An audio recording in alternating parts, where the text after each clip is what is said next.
MDH biryani masala, సాంప్రదాయక బిర్యానీ యొక్క అసలైన రుచి.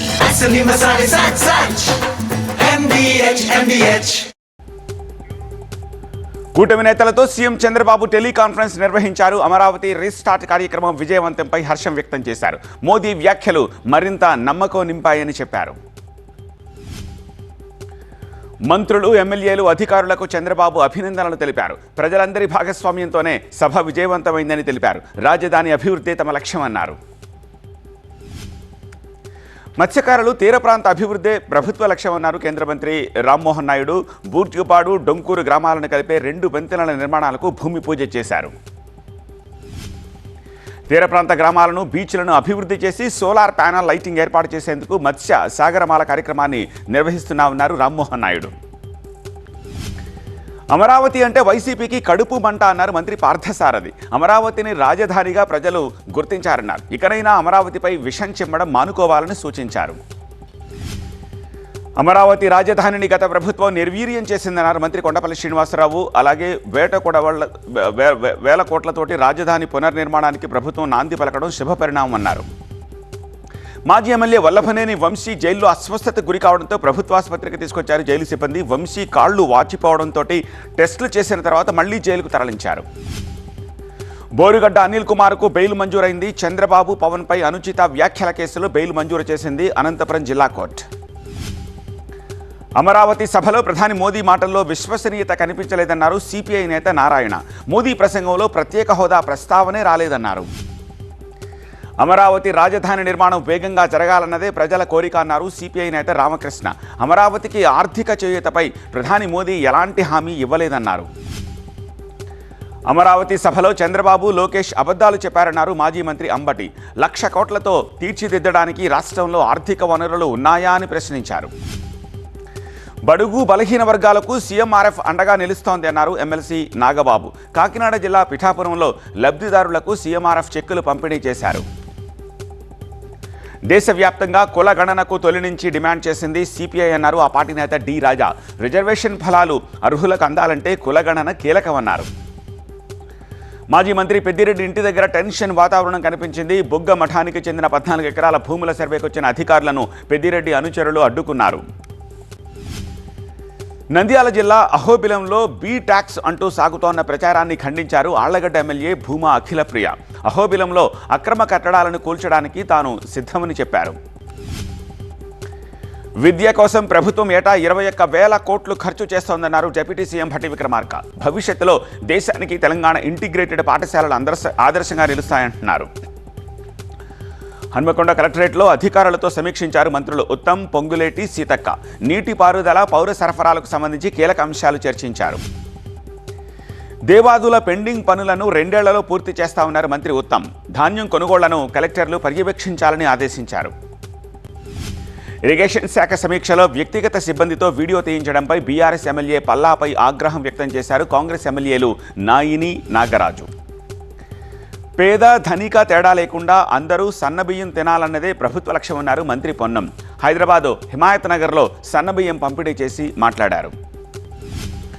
MLA Danam Nagender GHMC mayor విజయలక్ష్మితో కలిసి ఒక లబ్ధిదారుడి ఇంట్లో సన్నబియ్యంతో భోజనం చేశారు మంత్రి పొన్నం.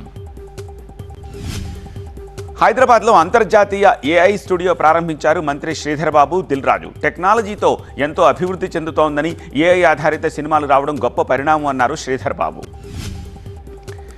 ఏఐతో దర్శకులు వేగంగా సినిమాలు చేయొచ్చన్నారు దిల్రాజు. సమయంతో పాటు డబ్బును ఆదా చేయొచ్చని తెలిపారు. పూర్తి స్థాయిలో ఏఐ అందుబాటులోకి తెస్తామని తెలిపారు. తెలంగాణ కుల గణనపై చర్చకు సిద్ధమని సవాల్ విసిరారు కేంద్ర మంత్రి కిషన్ రెడ్డి. ప్రభుత్వం చేసింది జనగణన కాదు, కుల సర్వే అన్నారు. తెలంగాణ ప్రభుత్వం చేసిన కులగణన తప్పుల తడగ్గా అభివర్ణించారు ఎంపీ డీకే అరుణ. సర్వేలో చాలామంది భాగస్వామ్యం కాలేదన్నారు. కులగణన గేమ్ చేంజర్గా మారుతుందన్నారు బీజేపీ ఎంపీ లక్ష్మణ్. కులగణనలో తెలంగాణను కాదు బీహార్ను ఆదర్శంగా తీసుకోవాలన్నారు. జమిలీని అడ్డుకోవాలని కొన్ని పార్టీలు చూస్తున్నాయని ఆరోపించారు లక్ష్మణ్. తప్పనిసరిగా 1 నేషన్ 1 ఎలక్షన్ అమలవుతుందని చెప్పారు. దక్షిణాది రాష్ట్రాలకు అన్యాయం జరగదన్నారు.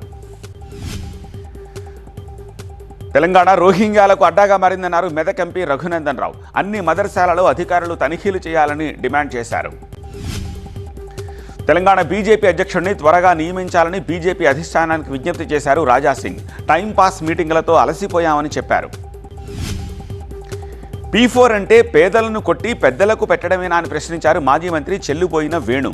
అనపర్తిలో అదే జరిగిందన్నారు. సూర్యనారాయణపై టీడీపీ బీజేపీ గుండాలు దాడి చేశారని విమర్శించారు. అనపర్తి ఎమ్మెల్యే రామకృష్ణారెడ్డి ఎన్ని దాడులు చేసినా ఆయన అవినీతి అక్రమాలపైనే పోరాడుతూనే ఉంటామన్నారు మాజీ ఎమ్మెల్యే సూర్యనారాయణ. అధికారం అంటే అహంకారంతో వ్యవహరించడం కాదన్నారు. మెదక్ జిల్లా రామాయంపేట మండలము కోనాపూరు గ్రామ శివార్లోని చిన్నతాండా సమీపంలో చిరుత కనిపించడంతో ఫారెస్ట్ అధికారులకు సమాచారం ఇచ్చారు స్థానికులు. 4 పిల్లలతో చిరుత కనిపించింది అంటున్నారు జనం. డప్పు చప్పుళ్లతో చిరుతను అడవిలోకి పంపే ప్రయత్నం చేశారు. ట్రాప్ కెమెరాలు కూడా ఏర్పాటు చేశారు. ఛత్తీస్గఢ్, జార్ఖండ్ల మీదుగా ఉపరితల ద్రోణి కొనసాగుతోంది. తెలంగాణలో 2 రోజుల పాటు తేలికపాటి వర్షాలు కురుస్తాయన్న వాతావరణ శాఖ ఇవాళ 14 జిల్లాలకు ఆరెంజ్ అలర్ట్ ఇచ్చింది.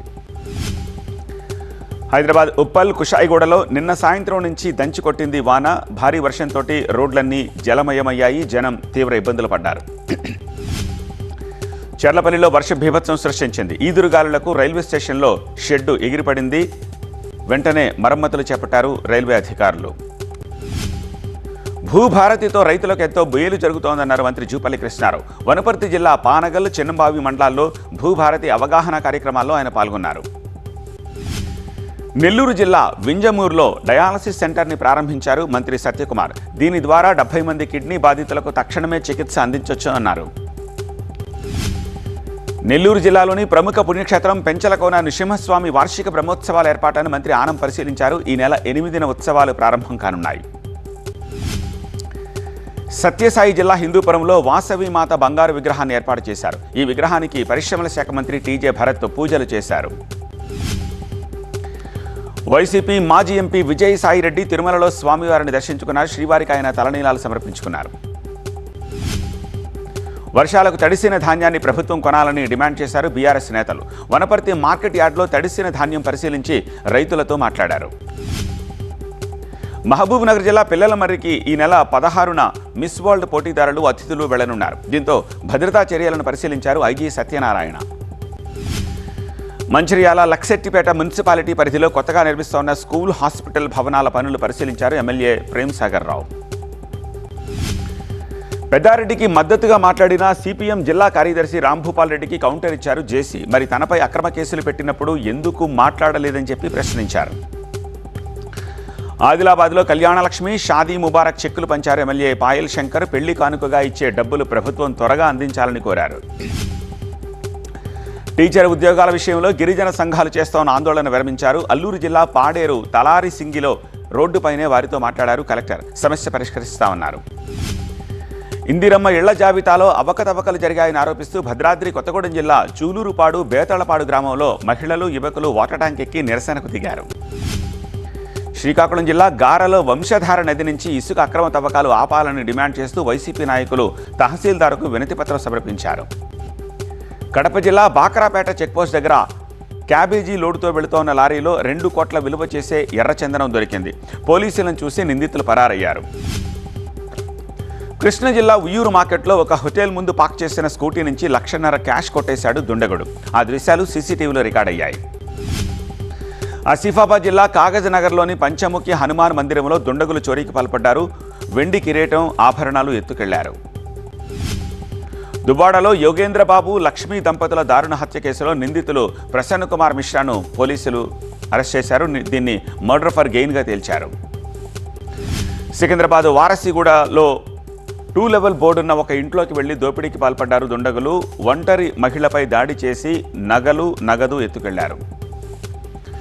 సత్యసాయి జిల్లా మహమూదాబాద్లో ఓ ఇంట్లో దొంగలు 18 తులాల బంగారు నగలను ఎత్తుకెళ్లారు. కూతురి పెళ్లి కోసం కొన్న నగల్ని దోచుకెళ్లారని బాధితులు వాపోయారు.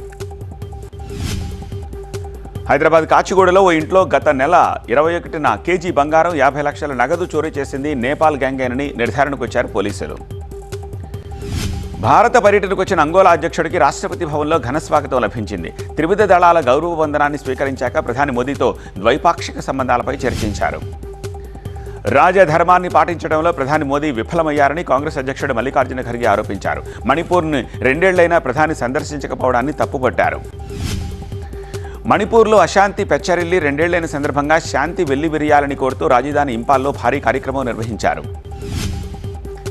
దేశంలో తొలి మీడియేషన్ అసోసియేషన్ రాష్ట్రపతి ద్రౌపది ముర్ము ఢిల్లీలో ప్రారంభించారు. తొలి జాతీయ మీడియేషన్ కాన్ఫరెన్స్లోనూ ఆమె పాల్గొన్నారు. పాక్తో అన్ని రకాల వ్యాపార సంబంధాలు, దిగుమతులను భారత్ రద్దు చేసింది. ప్రత్యక్ష పరోక్ష దిగుమతులన్నిటికీ ఇది వర్తిస్తుందని చెప్పింది. పాక్ జెండాలతో ఉన్న పడవలకు భారతీయ రేవుల్లో ప్రవేశాన్ని నిషేధించింది. భారతీయ పడవలేవని కూడా పాక్ రేవులకు కాల్స్ చేయరాదని ఆదేశించింది. పాక్ నుంచి వచ్చే అన్ని రకాల ఉత్తరాలు, పార్సిల్స్ను నిలుపుదల చేస్తున్నట్టుగా తపాలా విభాగం ప్రకటించింది. ఉపరితలం, వాయు మార్గాల్లో వచ్చే మెయిల్ పార్సిల్స్పై నిషేధం తక్షణమే అమల్లోకి వచ్చింది. పాక్ పాపాల కుండ నిండిపోయిందని, ఇక ఉగ్రవాదాన్ని కూకటి వేళ్లతో శాశ్వతంగా పీకేయాల్సిన సమయం ఆసన్నమైందన్నారు నేషనల్ కాన్ఫరెన్స్ అధ్యక్షుడు ఫారూక్ అబ్దుల్లా. పహల్గావ్ దాడిని నిరసిస్తూ మహారాష్ట్ర జల్గావ్లో ప్రజలు మౌన ప్రదర్శన నిర్వహించారు. మౌనం అన్నిటికంటే పెద్ద ఆయుధమని తెలిపారు మహిళలు. భారత్ పాక్ మధ్య యుద్ధం జరిగితే సరిహద్దుల్లో పోరాటానికి సిద్ధమని, అవసరమైతే సూసైడ్ బాంబర్ అవుతా అన్నారు కర్ణాటక మైనార్టీ వ్యవహారాల శాఖ మంత్రి జమీర్ అహ్మద్ ఖాన్. ఉద్రిక్తతల నేపథ్యంలో కశ్మీర్లోని అఖ్నూర్ సెక్టార్లో తనిఖీలు ముమ్మరం చేశారు. ప్రతి వాహనాన్ని భద్రతా బలగాలు నిశ్చితంగా పరిశీలిస్తున్నాయి. కేంద్ర హోంశాఖకు ఇవాళ ప్రాథమిక నివేదిక సమర్పించనున్నారు ఎన్ఐఏ డీజీ. 90 మంది ఓవర్గ్రౌండ్ వర్కర్లపై యూఏపీఏ కింద కేసు నమోదు చేశారు. పెహల్గాం ఉగ్రదాడి కేసులో 3000 మందిని విచారించింది ఎన్ఐఏ. 100కు పైగా ప్రాంతాల్లో సోదాలు నిర్వహించి నివేదిక రూపొందించింది. పశ్చిమ బెంగాల్ న్యూ జల్పాయిగురిలోని బంగ్లాదేశ్ సరిహద్దుల్లో రైల్వే భద్రతను పెంచారు. డాగ్ స్క్వాడ్స్తో విస్తృత తనిఖీలు చేపడుతున్నారు. చార్ధామ్ యాత్రలో 4వదైన బద్రీనాథ్ ఆలయం కాసేపటి క్రితం తెరుచుకుంది. ఉదయం 4:30 నుంచి ఆలయం దగ్గర భక్తుల కోలాహలం కనిపించింది. తమిళనాడు మదురైలో చిత్తరై వేడుక ఘనంగా జరుగుతోంది. 5వ రోజు వేడుకల్లో ఏనుగు ఊరేగింపు ఘనంగా నిర్వహించారు.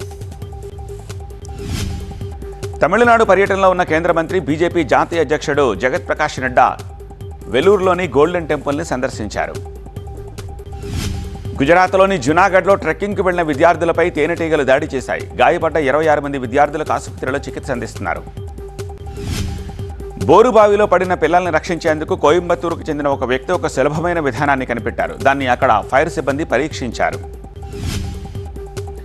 దివ్యాంగులు, ముఖ్యంగా అంధుల కోసం ప్రత్యేకంగా ఏర్పాటు చేసిన లైబ్రరీ కోల్కతాలో పునఃప్రారంభమైంది. ఇందులో బ్రెయిలీ లిపిలో అనేక పుస్తకాలున్నాయి. హింసతో అట్టుడికిన మణిపూర్ చురాచాంద్పూర్లో పూర్తి బంద్ జరిగింది. దుకాణాలు, విద్యాసంస్థలన్నీ మూసేశారు. ఎటువంటి అవాంఛనీయ సంఘటనలు జరగకుండా భద్రతా బలగాలు బందోబస్తు పెంచాయి. కశ్మీర్ రాంబన్లో ఈ మధ్య వచ్చిన వరదలు, కొండ చర్యలు విరిగిపడిన ఘటనలో అధికారులు సకాలంలో స్పందించడంతో నష్టం బాగా తగ్గిందని కేంద్ర మంత్రి జితేంద్ర సింగ్ వెల్లడించారు. ముంబై దాడుల సూత్రధారి తహవూర్ రాణా వాయస్సు, చేతిరాత శాంపిల్స్ను ఎన్ఐఏ సేకరించింది. వీటి కోసం కట్టుదిట్టమైన భద్రత మధ్య రాణాని ఢిల్లీ పటియాలా హౌస్ కోర్టుకు తీసుకొచ్చారు. ముంబై అహ్మదాబాద్ హైస్పీడ్ రైలు కారిడార్లో భాగంగా ముంబైలో నిర్మిస్తోన్న అండర్ గ్రౌండ్ స్టేషన్ పనులను మంత్రి అశ్విని వైష్ణవ్ పరిశీలించారు.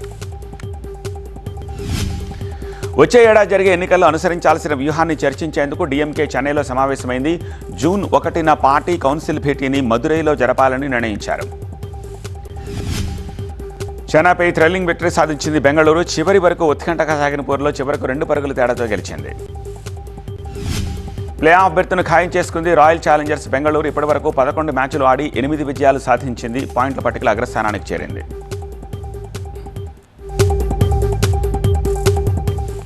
MDH బిర్యానీ మసాలా, సాంప్రదాయక బిర్యానీ యొక్క అసలైన రుచి.